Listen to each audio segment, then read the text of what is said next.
Hello everyone! Amazing day po sa bawat isa.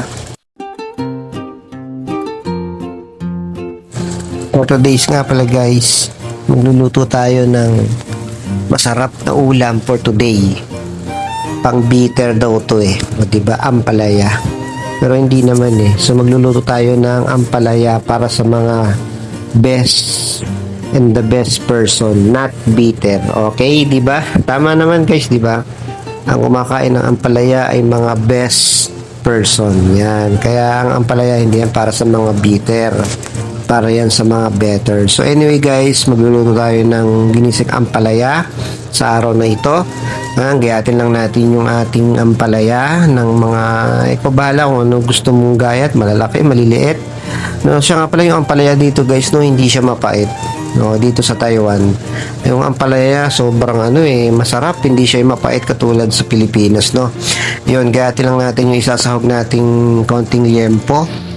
Yan, lagyan natin ng liempo. Tapos yung mga sangkap lang niya, kamatis, yan. Tapos lalagyan natin ng itlog para at least may protein siya, di ba? Okay ba mga guys? So ganun lang guys, prepare lang natin yung mga panangkap niya, sibuyas, bawang, di mawawala syempre.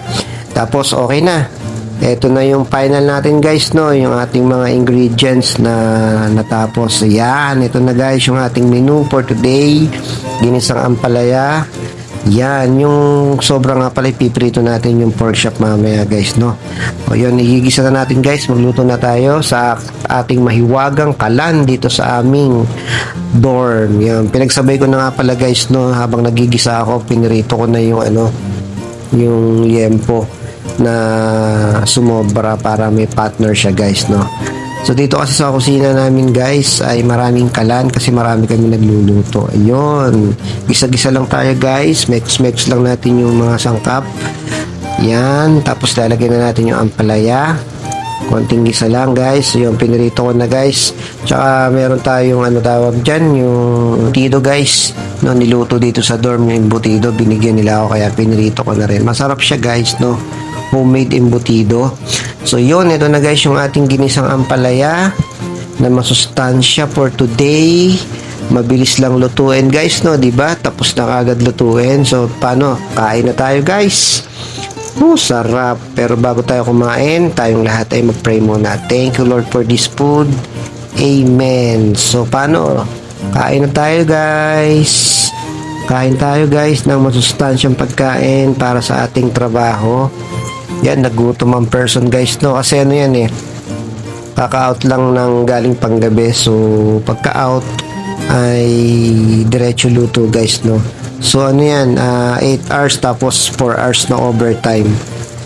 Diba, mahaba-habang pagtatrabaho, kaya kinabukasan yan magpe-prepare lang ng pagkain, luto. Ayun guys.